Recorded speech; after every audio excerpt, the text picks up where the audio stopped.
Hello दोस्तों, मैं विश्वनाथ आप सभी का आपके online YouTube channel target with Shivnath में हृदय से स्वागत करता हूं। दोस्तों, अपने सभी नए मित्रों से मैं एक बार निवेदन करूंगा कि जो हमारे नए मित्र हैं, नए साथी हैं, वो जो पहली बार इस चैनल पर विजिट कर रहे हैं, कृपया चैनल को सब्सक्राइब कर लें और बेल आइकन को प्रेस कर लें, जिससे हमारे द्वारा प्रोवाइड की गई सभी क्लासेस आप तक सबसे पहले पहुंच सके, जिसका आपको लाभ मिल सके। और आइए आज हम लोग भारतीय संविधान के अंतर्गत पूर्व की क्लास, जिसमें हम लोगों ने पूर्व की क्लास में लेक्चर किया गया है, उसी से रिलेटेड महत्वपूर्ण प्रश्नों की श्रृंखला लेकर आज आपके सामने उपस्थित हुआ हूं। तो मैं उम्मीद करूंगा कि हमारे सभी मित्र इस श्रृंखला को अपने से लगाने का प्रयास करेंगे और हमको कमेंट में अपने आंसर को देते रहेंगे। तो चलिए दोस्तों, स्टार्ट करते हैं। आज हमारे श्रृंखला का पहला क्वेश्चन है, जो बहुत इम्पॉर्टेंट क्वेश्चन है, और मैं उम्मीद करता हूं कि जो हमारे साथी वीडियो को अच्छे से देखे होंगे, उनको इस श्रृंखला में क्वेश्चन को लगाने में कोई प्रॉब्लम नहीं होनी चाहिए। चलिए दोस्तों, स्टार्ट करते हैं। पहला क्वेश्चन है आपका, संसद के कितने अंग होते हैं? दोस्तों, हम लोगों ने विस्तृत चर्चा किया गया था और सभी मित्र इसका आंसर दें। तो देखते हैं दोस्तों, स्टार्ट करते हैं। हमारा पहले क्वेश्चन का आंसर है, राइट आंसर है आपका, संसद के कितने अंग। तो संसद के हम लोगों ने देखा था, चर्चा किए थे, संसद के कितने अंग होते हैं दोस्तों? संसद के 3 अंग होते हैं। कौन कौन से? लोकसभा, राज्यसभा और राष्ट्रपति। इस तरह हम लोग पहला क्वेश्चन। नेक्स्ट क्वेश्चन दोस्तों, संसद के कितने सदन होते हैं? संसद के 2 सदन होते हैं दोस्तों। कौन कौन से? लोकसभा और राज्यसभा। कन्फ्यूजन नहीं होना चाहिए दोस्तों। क्लास में विस्तृत चर्चा की गई थी इसके बारे में और बताया गया था संसद के 2 सदन, लोकसभा और राज्यसभा। इनके अन्य विभिन्न नामों को उल्लेख भी क्लास में अच्छे से किया गया था और 3 भाग बताए गए थे संसद के, जिसमें हम लोग राष्ट्रपति को शामिल कर लेते हैं, क्योंकि बिना राष्ट्रपति के परमिशन के कोई भी विधेयक, कानून नहीं बनता है।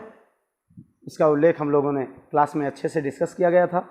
चलिए आज चलते हैं हम लोग नेक्स्ट क्वेश्चन पे। संसद के किस सदन को लोकप्रिय सदन कहा जाता है? वेरी इंपॉर्टेंट क्वेश्चन, कई बार एग्जाम में पूछा गया है दोस्तों।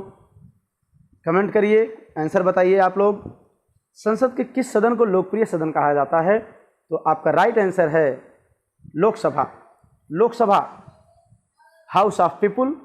लोकसभा को हम लोग लोकप्रिय सदन कहते हैं। Next question.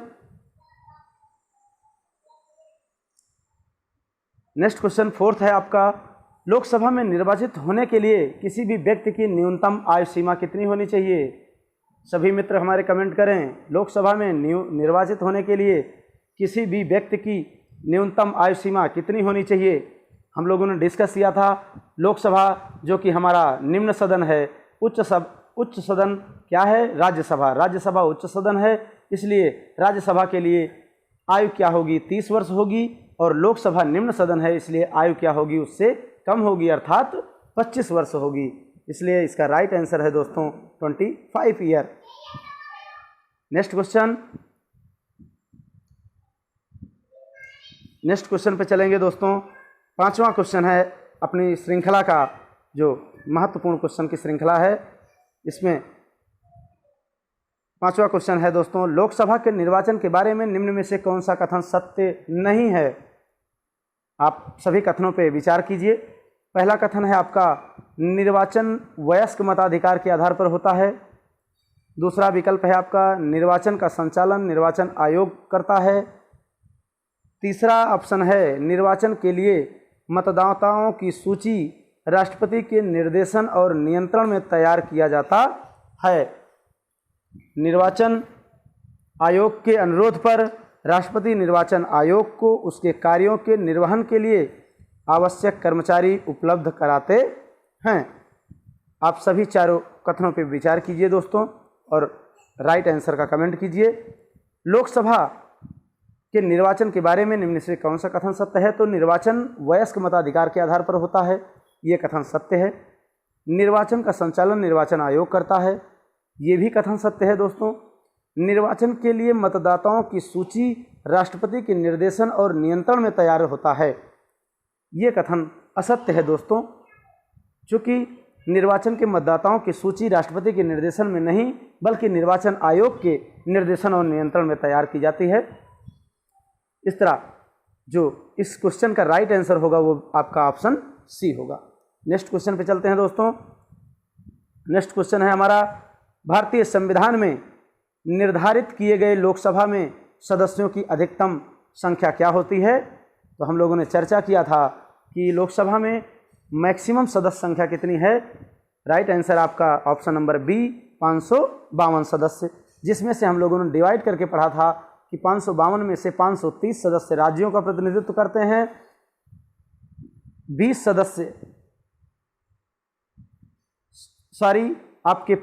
सदस्य राज्यों का प्रतिनिधित्व करते हैं, 30 सदस्य आपके केंद्र शासित प्रदेशों का प्रतिनिधित्व करते हैं और 2 सदस्य एंग्लो इंडियन निर्धारित किए जाते हैं राष्ट्रपति के द्वारा। इस तरह लोकसभा में सदस्यों की मैक्सिमम संख्या क्या हो जाती है दोस्तों? 552 सदस्य। नेक्स्ट क्वेश्चन, सभी क्वेश्चन बहुत ही इंपॉर्टेंट हैं दोस्तों और कई बार परीक्षा में रिपीटेड हैं। इन सभी क्वेश्चन को आप ध्यान से पढ़िएगा। नेक्स्ट क्वेश्चन 7वां क्वेश्चन है दोस्तों आपका, लोकसभा में राज्यवार सीटों का आवंटन 1971 की जनगणना के आधार पर किस वर्ष तक यथावत बनी रहेगी? आंसर दीजिए, कमेंट कीजिए, सभी साथी हमारे कमेंट करें। क्वेश्चन है आपका वेरी इंपॉर्टेंट क्वेश्चन, कई बार रिपीट हुआ है। लोकसभा में राज्यवार सीटों का आवंटन 1971 की जनगणना के आधार पर किस वर्ष तक यथावत बनी रहेगी? तो आपका ऑप्शन है ऑप्शन नंबर सी, 2026 तक ये सीटें यथावत बनी रहेंगी। इसी से एक क्वेश्चन इस तरह पूछ लेता है कभी कभी दोस्तों कि किस वर्ष की जनगणना के आधार पर लोकसभा में राज्यवार सीटों का आवंटन किस वर्ष की जनगणना के आधार पर माना गया है या क्लियर की गई है? तो आपका ऑप्शन होगा 1971। चलिए दोस्तों नेक्स्ट क्वेश्चन पे हम लोग चलेंगे। क्वेश्चन नंबर 8, लोकसभा की 2 बैठकों के मध्य अधिकतम समयांतराल कितना होना चाहिए दोस्तों? याद करिए क्लास को, और हमारे साथी जो क्लास को नहीं किए हैं वो जाकर सबसे पहले क्लास को देखें अच्छे से, तत्पश्चात क्वेश्चन की श्रृंखला हल करें, उनको काफ़ी सुविधा होगी। चलिए दोस्तों क्वेश्चन पे चलिए। नेक्स्ट क्वेश्चन है आपका, लोकसभा की 2 बैठकों के मध्य समय का अंतराल कितना होना चाहिए दोस्तों? हम लोगों ने चर्चा किया था कि लोकसभा की एक वर्ष में कम से कम 2 बैठकें होना अनिवार्य है, संसद की कम से कम 2 बैठकें होना अनिवार्य है और उनके बीच में जो अंतराल होता है वो कितने का होना चाहिए? कम से कम 6 माह। 6 माह के अंतराल पर 2 बैठकों का होना अनिवार्य है। नेक्स्ट क्वेश्चन दोस्तों 9वां क्वेश्चन है आपका, वेरी इंपॉर्टेंट क्वेश्चन, लोकसभा चुनाव को कोई प्रत्याशी अपना जनमत खो देता है, यदि उसे प्राप्त ना हो सके कितना मत? वैध मतों का 1/4 मत। यदि कोई प्रत्याशी लोकसभा के चुनाव में अपने वैध मतों का 1/4 मत नहीं प्राप्त करता है तो दोस्तों वो अपना जनमत अर्थात उसकी जमानत खो जाती है। नेक्स्ट क्वेश्चन दोस्तों चलते हैं, लोकसभा में अनुसूचित जनजातियों के लिए निम्न में से किस राज्य में सर्वाधिक सीटें आरक्षित हैं?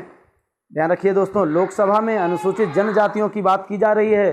अनुसूचित जनजातियों के लिए निम्न में से किस राज्य में सर्वाधिक सीटें आरक्षित हैं? तो अनुसूचित जनजातियों की सीटें सबसे ज़्यादा आरक्षित हैं आपके मध्य प्रदेश से दोस्तों। सर्वाधिक कहाँ से आरक्षित हैं? मध्य प्रदेश से। अगला क्वेश्चन है, लोकसभा में आंग्ल भारतीय समुदाय के सदस्यों को मनोनीत कौन करता है? तो कौन करता है? भारत का राष्ट्रपति करता है, जिसे वर्तमान में नए संविधान संशोधन द्वारा समाप्त भी कर दिया गया है दोस्तों। उसके बारे में हम लोग वीडियो बना चुके हैं। नए मित्र हमारे उस वीडियो को जाकर सबसे पहले देखना सुनिश्चित करें। नेक्स्ट क्वेश्चन है दोस्तों अगला आपका important question, question number 12, Lok Sabha को कार्यकाल पूरा होने के पहले भंग किया जा सकता है किसके द्वारा? पहला ऑप्शन है आपका राष्ट्रपति द्वारा स्वविवेक से, प्रधानमंत्री द्वारा, लोकसभा अध्यक्ष द्वारा, प्रधानमंत्री की सिफारिश पर राष्ट्रपति द्वारा। देखिएगा, कुछ क्वेश्चन को ध्यान से पढ़ने की कोशिश करिए दोस्तों। लोकसभा को कार्यकाल पूरा होने के पहले भंग किया जा सकता है, किसके द्वारा? राष्ट्रपति द्वारा भंग किया जाता है, लेकिन स्वविवेक से नहीं। ऑप्शन इस तरह ऑप्शन नंबर 1 गलत है। ऑप्शन नंबर बी प्रधानमंत्री द्वारा, ये भी ऑप्शन गलत है। लोकसभा अध्यक्ष द्वारा बिल्कुल गलत है। आपका ऑप्शन नंबर 4 राइट आंसर है। प्रधानमंत्री की सिफारिश पर राष्ट्रपति द्वारा, कहीं कहीं आपको विकल्प में मंत्रिपरिषद की सलाह पर राष्ट्रपति द्वारा भी लिखा मिलेगा, ये भी ऑप्शन दोस्तों राइट आंसर होगा। क्योंकि प्रधानमंत्री हमारे मंत्रिपरिषद का नेतृत्व करता होता है, इसीलिए कहीं कहीं आपको ऐसा भी विकल्प मिलेगा, उसमें लिखा होगा कि प्रधानमंत्री के स्थान पर मंत्रिपरिषद का उल्लेख होगा, लिखा होगा कि मंत्रिपरिषद की सलाह पर राष्ट्रपति द्वारा लोकसभा को उसके कार्यकाल के पहले ही भंग किया जा सकता है, जिसकी विस्तृत व्याख्या हम लोगों ने क्लास में किया गया था। चलिए नेक्स्ट क्वेश्चन है दोस्तों, आपका इंपॉर्टेंट क्वेश्चन है। लोकसभा के कम से कम कितने सत्र बुलाए जा सकते हैं? तो इस पर हम लोगों ने अच्छे से डिस्कस किया था दोस्तों। बताया गया था कि लोकसभा की एक वर्ष में कम से कम 2 सत्र बुलाना अनिवार्य है। इस तरह राइट आंसर आपका ऑप्शन नंबर बी। चलिए दोस्तों नेक्स्ट क्वेश्चन 14, कोई विधायक सॉरी दोस्तों, इसमें मिसप्रिंट हुआ है। इसमें होगा कि कोई भी विधेयक धन विधेयक है या नहीं, इसका निर्णय किसके द्वारा लिया जाता है? तो किसके द्वारा दोस्तों, कमेंट करिए। पहला ऑप्शन आपका राइट आंसर, लोकसभा अध्यक्ष द्वारा। लोकसभा अध्यक्ष द्वारा किसी भी विधेयक को धन विधेयक है या नहीं, इसकी सुनिश्चितता का परीक्षण लोकसभा अध्यक्ष द्वारा किया जाता है। नेक्स्ट क्वेश्चन है आपका, लोकसभा की बैठक समाप्त की जा सकती है किसके द्वारा? हम लोगों ने संसद सत्र पे विस्तृत चर्चा किया गया था, उसी से रिलेटेड क्वेश्चन है। लोकसभा की बैठक समाप्त की जा सकती है किसके द्वारा? स्थगन द्वारा, सत्रावसान द्वारा, विघटन द्वारा। स्थगन द्वारा भी समाप्त की जा सकती है, सत्रावसान द्वारा भी समाप्त की जा सकती है और विघटन द्वारा भी समाप्त की जा सकती है। इस तरह हमारा विकल्प कौन सा सही होगा? विकल्प नंबर डी, उपरोक्त सभी के द्वारा। चलिए नेक्स्ट क्वेश्चन पे चलते हैं दोस्तों। Question number 16, very important question, कई बार रिपीटेड है दोस्तों एग्जाम में, ध्यान से देखिए। लोकसभा के कार्यकाल के संबंध में निम्न पर विचार कीजिए। पहला ऑप्शन, किसी भी परिस्थिति में नहीं बढ़ाया जा सकता, एक बार में 6 महीने तक के लिए बढ़ाया जा सकता है। आपातकाल की घोषणा के दौरान एक बार में 1 वर्ष तक के लिए बढ़ाया जा सकता है। चौथा ऑप्शन है आपका, आपातकाल की घोषणा के दौरान 1 वर्ष में 6 माह तक के लिए बढ़ाया जा सकता है। तो दोस्तों इस पर विचार कीजिए, वेरी इंपॉर्टेंट क्वेश्चन। पहला ऑप्शन है आपका, किसी भी परिस्थिति में लोकसभा का कार्यकाल नहीं बढ़ाया जा सकता, जो कि बिल्कुल गलत है, बढ़ाया जा सकता है। ऑप्शन बी कहता है कि एक बार में 6 महीने तक के लिए बढ़ाया जा सकता है, ये भी ऑप्शन आपका गलत है। तीसरा ऑप्शन कहता है कि आपातकाल की घोषणा के दौरान एक बार में 1 वर्ष तक के लिए बढ़ाया जा सकता है, बिल्कुल राइट आंसर आपका दोस्तों। आपातकाल के समय यदि हमारे देश में आपातकाल की स्थिति लागू हुई है तो उस समय लोकसभा का कार्यकाल 1 वर्ष में एक बार में 1 वर्ष के लिए बढ़ाया जा सकता है और आपातकाल समाप्ति के पश्चात किसी भी परिस्थिति में इसका कार्यकाल 6 महीने से अधिक नहीं हो सकता दोस्तों। अर्थात आपातकाल यदि समाप्त हो जाता है तो 6 महीने बाद इसका कार्यकाल समाप्त हो जाएगा। नेक्स्ट क्वेश्चन दोस्तों चलते हैं, क्वेश्चन नंबर 17। भारत में किस राज्य का लोकसभा और राज्यसभा में प्रतिनिधित्व सर्वाधिक है? पूछा गया क्वेश्चन है दोस्तों, ध्यान रखिए। भारत में किस राज्य का लोकसभा और राज्यसभा में प्रतिनिधित्व सर्वाधिक है? Very important question. अपने प्रदेश उत्तर प्रदेश का भारत में लोकसभा और राज्यसभा में प्रतिनिधित्व सर्वाधिक है, राइट। नेक्स्ट क्वेश्चन 18, वित्त विधेयक संसद के किस सदन में प्रस्तावित किया जा सकता है? ऑप्शन पहला केवल राज्यसभा, दूसरा ऑप्शन केवल लोकसभा, संसद के किसी सदन में, राष्ट्रपति की अनुमति के पश्चात लोकसभा में। तो आपका राइट आंसर है दोस्तों, राष्ट्रपति की अनुमति के पश्चात केवल लोकसभा में वित्त विधेयक को प्रस्तावित किया जा सकता है। नेक्स्ट क्वेश्चन आपका 19, लोकसभा अध्यक्ष को उसके कार्यकाल की समाप्ति के पूर्व पद से हटाया जा सकता है। वेरी इंपॉर्टेंट क्वेश्चन दोस्तों, विकल्प के अनुसार आप आंसर दीजिए। वेरी इंपॉर्टेंट क्वेश्चन, लोकसभा अध्यक्ष को उसके कार्यकाल की समाप्ति के पूर्व पद से हटाया जा सकता है।